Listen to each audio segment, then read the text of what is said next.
ओम श्री वेद पुरुषाय नमः। नमस्कार। क्लास नंबर 532 श्रीमद् भगवद गीता जी शंकराचार्य जी के भाष्य के अनुसार आरंभ किया जाता है। ओम श्री सीता रामचंद्राभ्याम नमः। नमो गुरुभ्यः। ओम अथ काल देवता श्री विक्रमी संवत् 2082 आषाढ़ कृष्ण पक्षः षष्ठी मंगलवारः शतभिषा नक्षत्रम् उत्तरायणं ग्रीष्म ऋतुः। ओम तत्सत्। श्री शंकराचार्याय गुरवे नमः।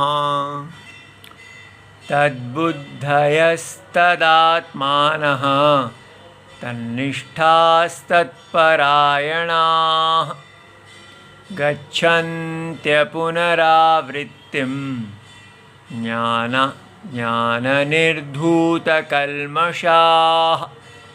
अध्याय नंबर 5 और श्लोक नंबर 17 पुस्तक है Gita Press Gorakhpur, book number 10, Shankaracharya ji के भाष्य वाली भगवद गीता जी। अच्छा जी, तो हमारा विषय चल रहा है कि हमने यहाँ देखा है कि कैसे भगवान ने पिछले श्लोक में बताया है कि प्रॉब्लम है अज्ञान।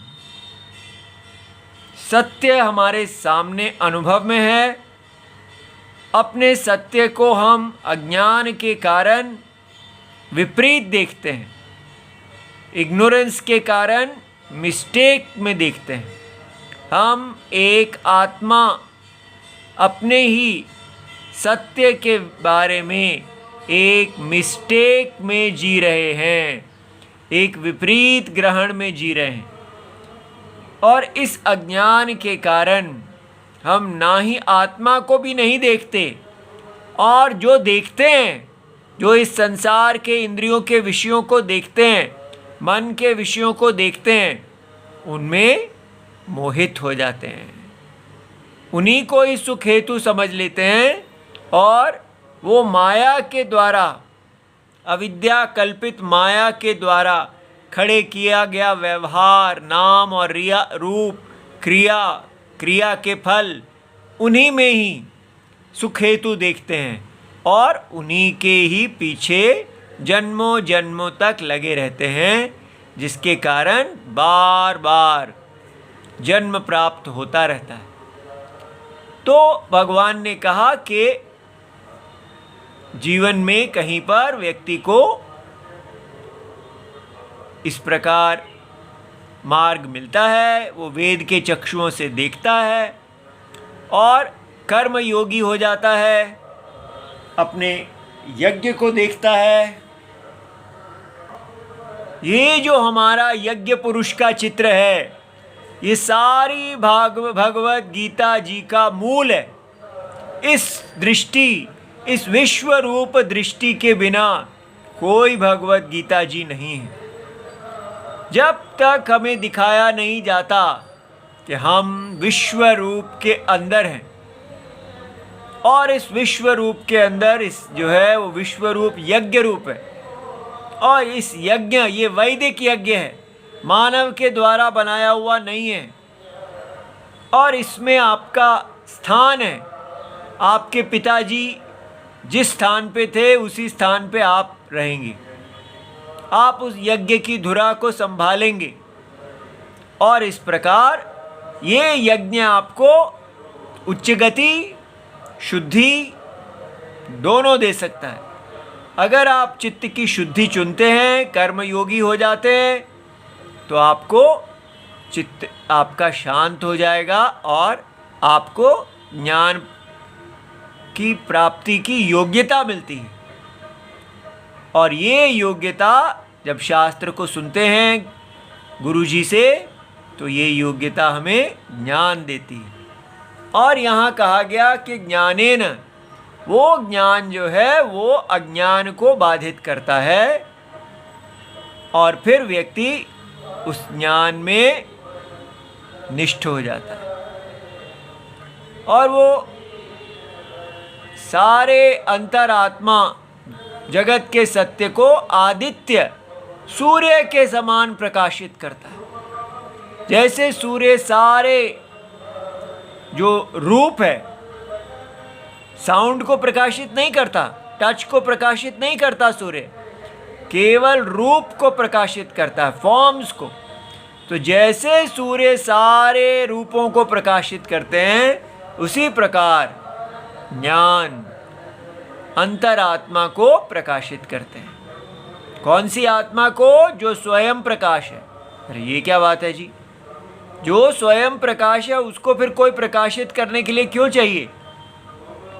हम जिसको स्वयं प्रकाश नहीं समझते थे, जिसको हम देह, इंद्रियां, मन, बुद्धि समझ रहे थे, उसको ज्ञान ने आके बताया नहीं, वो इन सब का आत्मा, सर्वव्यापी स्वयं ज्योति आत्मा है।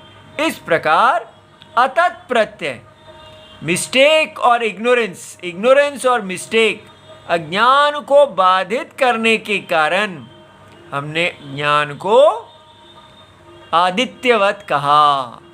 वास्तव में आत्मा को कोई अन्य प्रकाश करने वाला नहीं चाहिए।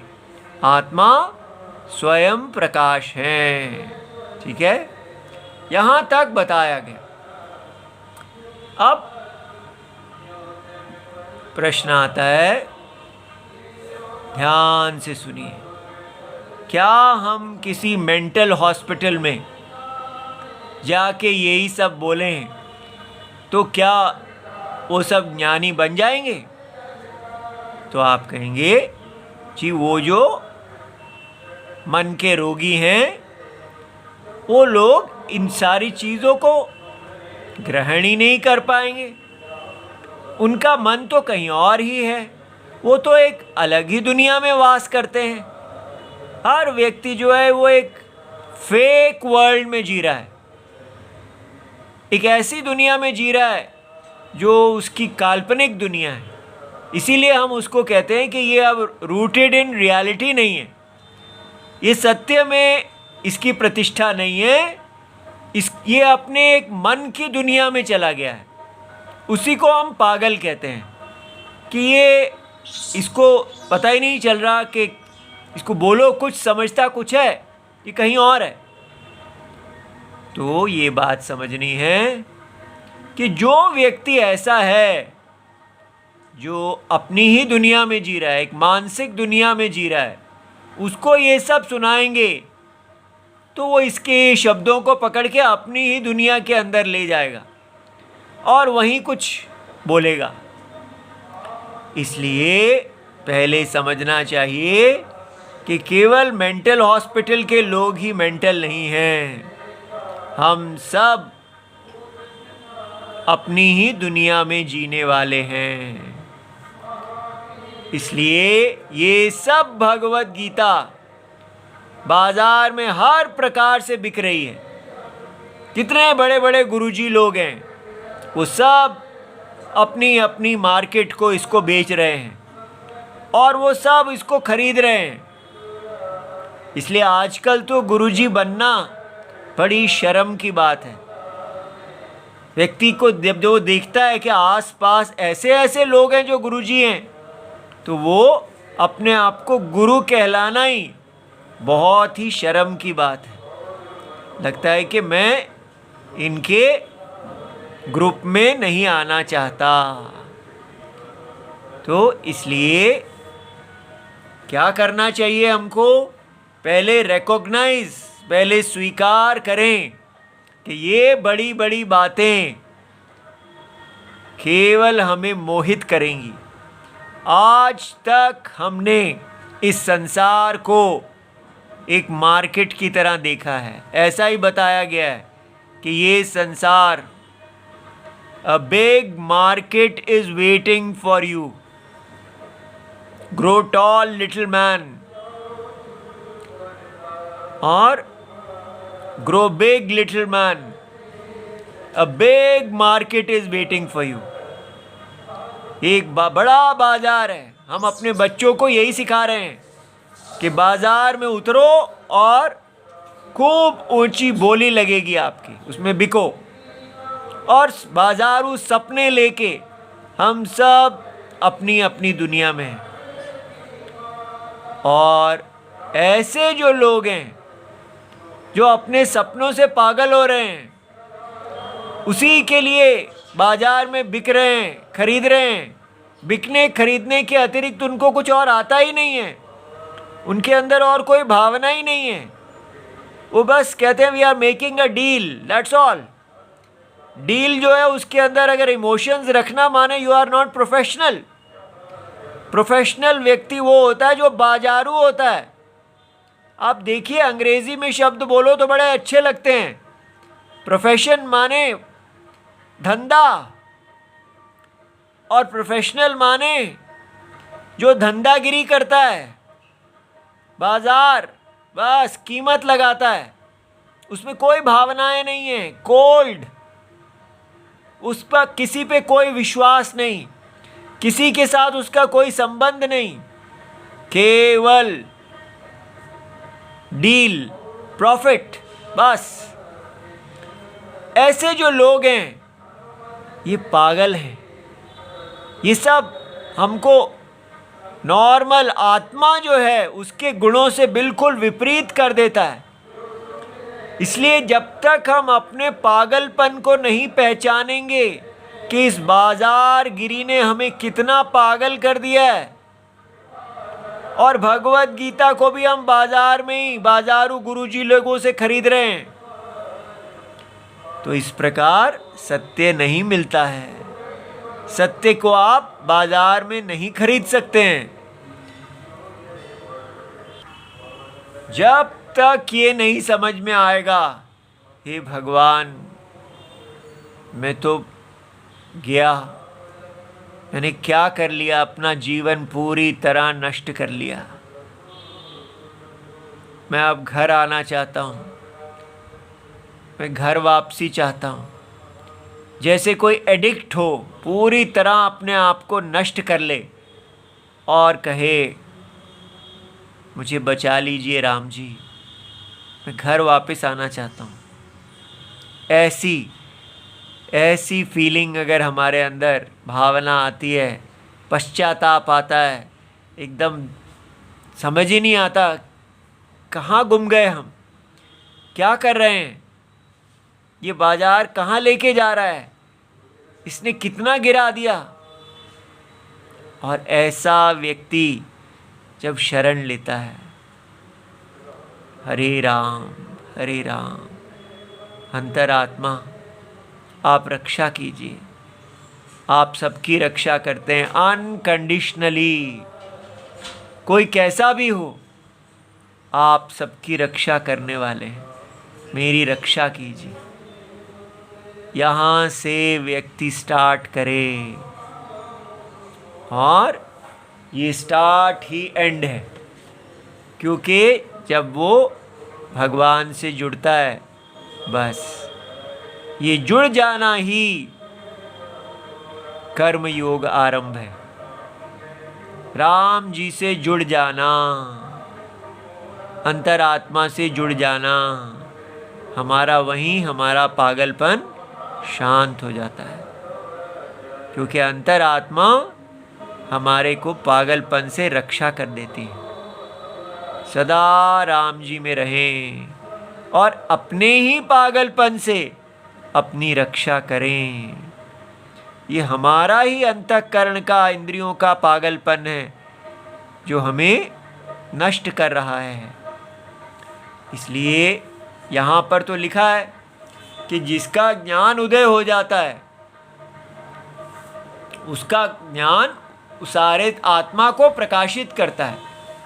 लेकिन हमारे लिए है जो भगवान राम जी की शरण ले लेता है, वो शरण उसको सारे पागलपन से रक्षा करती है।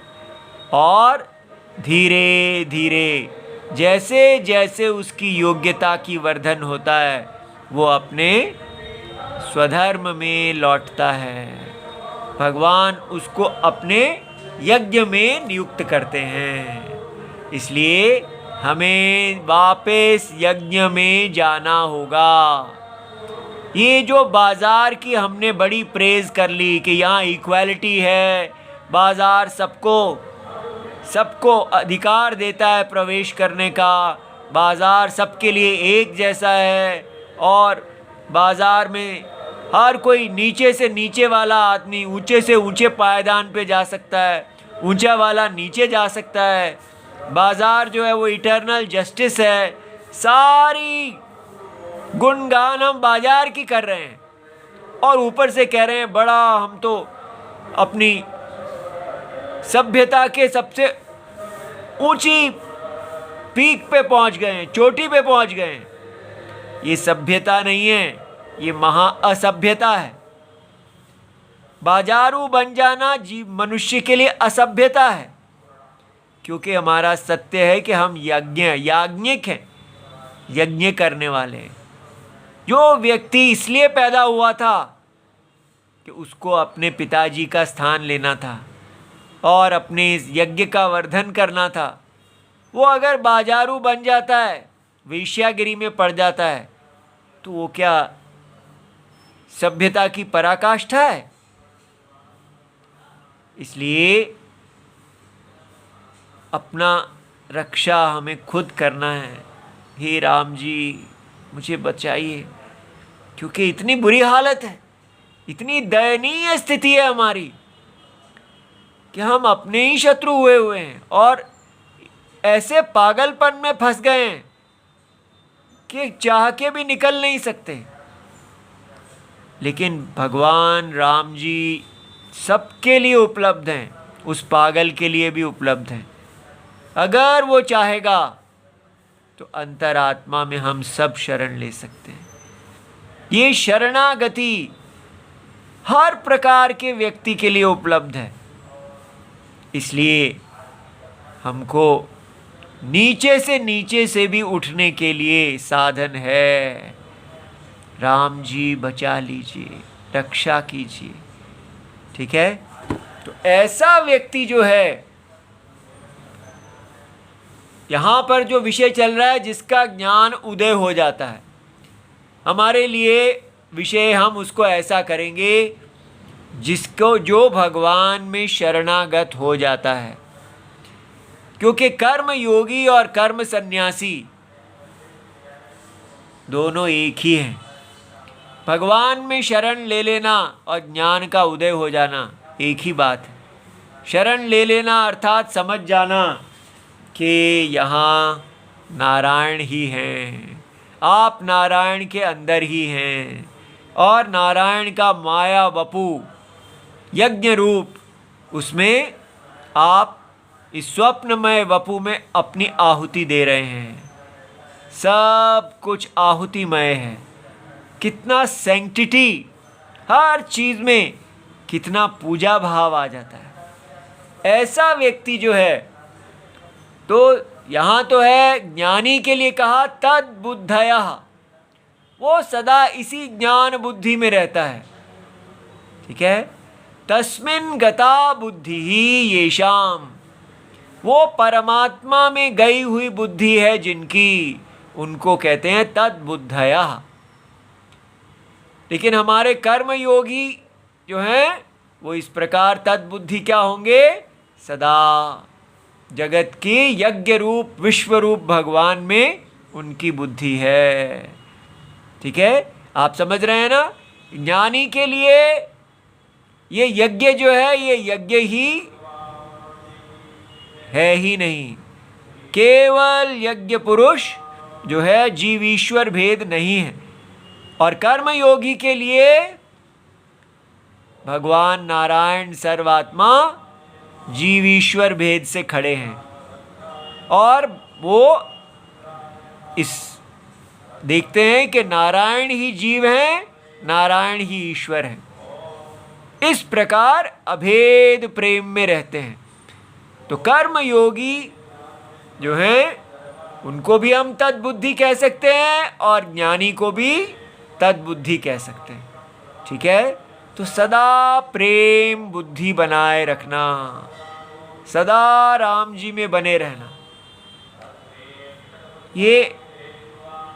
ये साधन है। अगर हम इसको छोड़ेंगे तो क्या होगा? फिर वही जियो पॉलिटिक्स में कि वो देश क्या कर रहा है, ये देश क्या कर रहा है, सब एक दूसरे को काटने के लिए हैं। और हमें लगता है ये देशों का पॉलिटिक्स है। नहीं, हर व्यक्ति यही पॉलिटिक्स कर रहा है। ये देश, ये दुनिया इतनी घटिया है, इतनी लवलेस है, इतनी क्रूअल है, क्रूर, बिल्कुल आत्मा से कटी हुई। जितना हम आत्मा से कट जाते हैं उतना हमारे अंदर सारे जो आत्मा के मंगल गुण हैं वो चले जाते हैं, राम जी के गुण चले जाते हैं और रावण के गुण आ जाते हैं। इसलिए ये संसार अत्यंत दुखमय है। जहाँ कोई प्यार नहीं है तो व्यक्ति अंतरात्मा से प्यार करता है। सदा उसी में बने रहो। मोह हमें बाहर लेके जाएगा, वहाँ नहीं जाना। दुखम दुखम, इस प्रकार केवल अपने यज्ञ में बने रहना। इसलिए पहला शब्द है तद्बुद्धया, फिर तदात्मानः। तदात्मानः तदेव परम ब्रह्म आत्मा येषाम्। तो इसलिए जब आप आत्मा आई शब्द का प्रयोग करते हैं तो अज्ञानी लोग तो कहते हैं देह मन बुद्धि, लेकिन कर्मयोगी और ज्ञानी क्या कहते हैं? नहीं, ये आत्मा जो सर्वव्यापी नारायण है, ये ही मेरी आत्मा है। इसलिए मैं ये सर्वव्यापी नारायण का शरीर मेरा शरीर है, और वो आत्मा जो सर्वव्यापी है वही इस शरीर में है। तो इसलिए अल्प आत्मा नाम की कोई चीज़ ही नहीं है। वो केवल अविद्या में ही सर्वात्मा ही अल्पात्मा है और सर्वात्मा ही सर्वात्मा है। इसलिए वो तदात्मा अपने आप को सर्वात्मा ही देखते हैं। फिर क्या है? तन्निष्ठा। तीसरा शब्द है तन्निष्ठा। तो तन्निष्ठा माने अभिनिवेशः, तात्पर्यम् सर्वाणि कर्माणि सन्न्यस्य ब्रह्मणि एव अवस्थानम येषां ते तन्निष्ठा। तो ज्ञानी के लिए तो होगा कि उसने ज्ञान में सारे कर्मों का, शास्त्रीय कर्मों का संन्यास करके वो इसी में रहते हैं। लेकिन कर्म योगी के लिए क्या होगा? वो अपने सारे कर्मों को अभिनिवेश समझिए, अभितहा निवेशा, जैसे उनको किसी प्रेत ने पकड़ लिया हो। पूरी तरह उन्होंने अपने मन को, अपने सारे इंद्रियों को, मन को, बुद्धि को भगवान में निष्ठ कर लिया। पूरी तरह देही देही देही। उनको देह माया दिखती है और देही सत्यम दिखते हैं। इसी बुद्धि में वो सदा रहते हैं। कुछ भी उनको इस संसार में प्राप्त नहीं करना, और कोई भी चीज उनसे अप्राप्त नहीं है। सब कुछ प्राप्त है। सब कुछ कैसे प्राप्त है? क्योंकि वो स्वप्न की आत्मा है। ये सारा स्वप्न माया है। अज्ञान के द्वारा, अविद्या के द्वारा खड़ा किया हुआ। तो इसमें क्या प्राप्त करना है? वो इस प्रत्यय में बने रहते हैं, क्योंकि नजर दृष्टि हटी दुर्घटना घटी। थोड़ा सा भी इसको छोड़ा तो फिर ये मोह का जो जादू है वो हमें खींच के ले जाएगा। तो अपने आप को डरे हुए कछुए की तरह सदा अपने अंदर समेटे हुए, राम जी की शरणम में बने हुए। तत्परता, तात्पर्यम माने तत्पर। जो कामी है वो काम विषयों में तत्पर रहता है, लेकिन जो आत्मकामी है, अंतरात्मा का कामी है, उसकी तत्परता नारायण में रहती है। इसलिए वो सदा नारायण के यज्ञ में, यज्ञपति में ही निष्ठ हैं। और ज्ञानी यज्ञ को बाधित करके आत्मा में निष्ठ है। तो दोनों ही तन्निष्ठ हैं, याद रहे, कर्मयोगी और कर्म सन्यासी। ये सारे शब्द कर्मयोगी के लिए भी लगेंगे। बस कर्मयोगी यज्ञ स्वरूप भगवान में निष्ठ हैं और कर्म सन्यासी उस यज्ञ को बाधित करके केवल सत्य में निष्ठ हैं। तो तत्परायण, तो तत्परायण कौन है?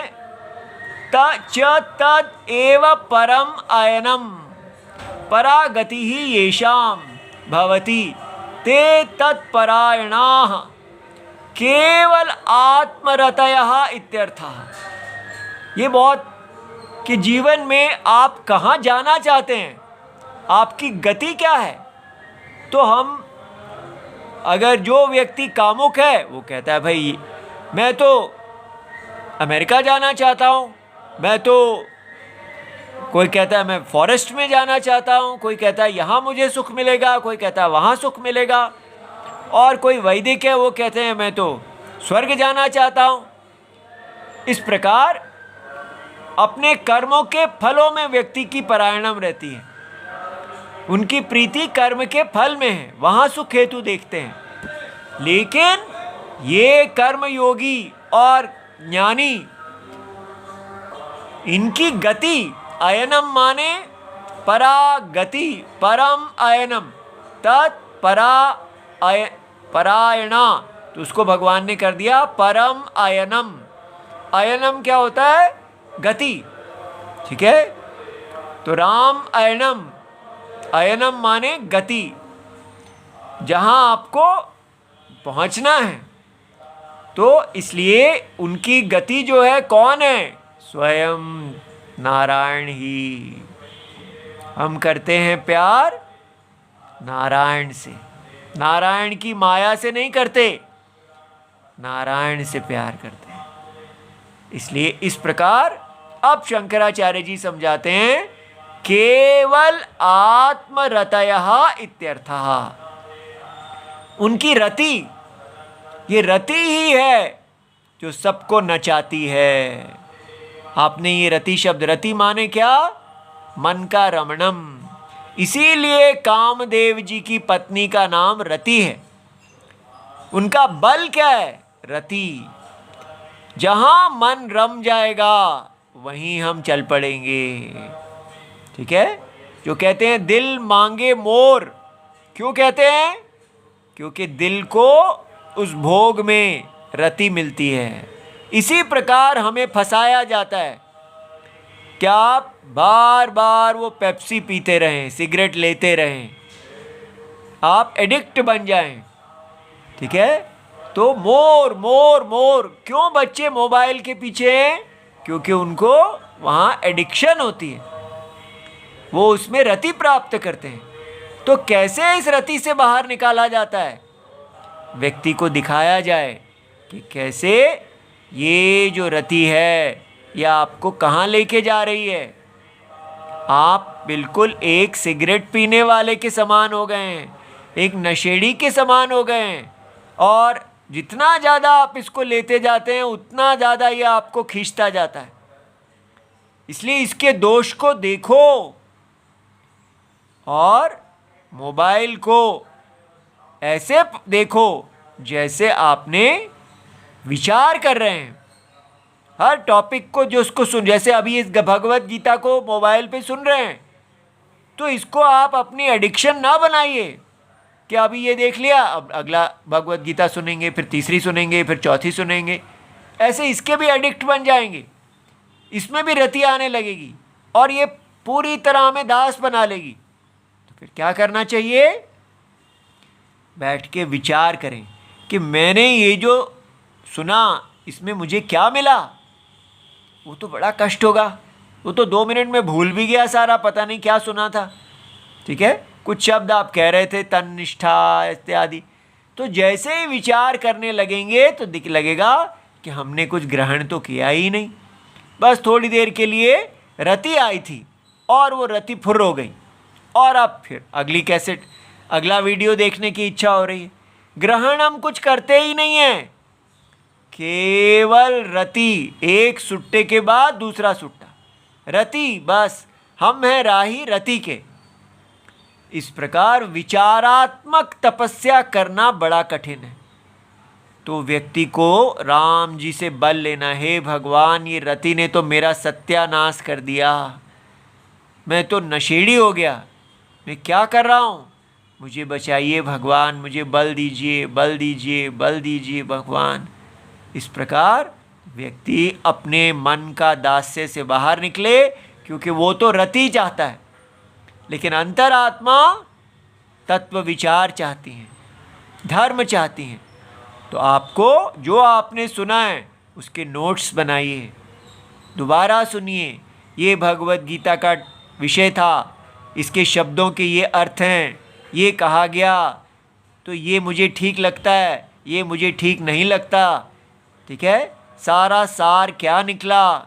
इस प्रकार जब उसको करेंगे तो केवल हमारी विषयों में रति नहीं रहेगी, तब हमारी रति, ये सारे शब्द हमको आत्मा दिखाएंगे और हम उस आत्मा का जो रस है उससे हमारी तृप्ति होगी। धीरे धीरे ये रति की दास्ता से हम बाहर निकल आएंगे, ठीक है। तो येषां ज्ञानेन नाशितः, तो आत्मनः अज्ञानम, जिनके द्वारा इस तरह आत्मा का अज्ञान नष्ट कर दिया गया है, ते गच्छन्ति एवं विदाः अपुनरावृत्तिम, ऐसे ज्ञानी जो हैं वो ऐसे जगह आत्मा में पहुंच जाते हैं, सत्य में पहुंच जाते हैं जहां पुनरावृत्ति नहीं है। अपुनर्देह संबंधम ज्ञान निर्धूत कल्मषाः, उनका सारा पाप धुल गया है। बाकी का ये जो रह गया कल देखेंगे। ओम नमो भगवते वासुदेवाय, प्रणाम।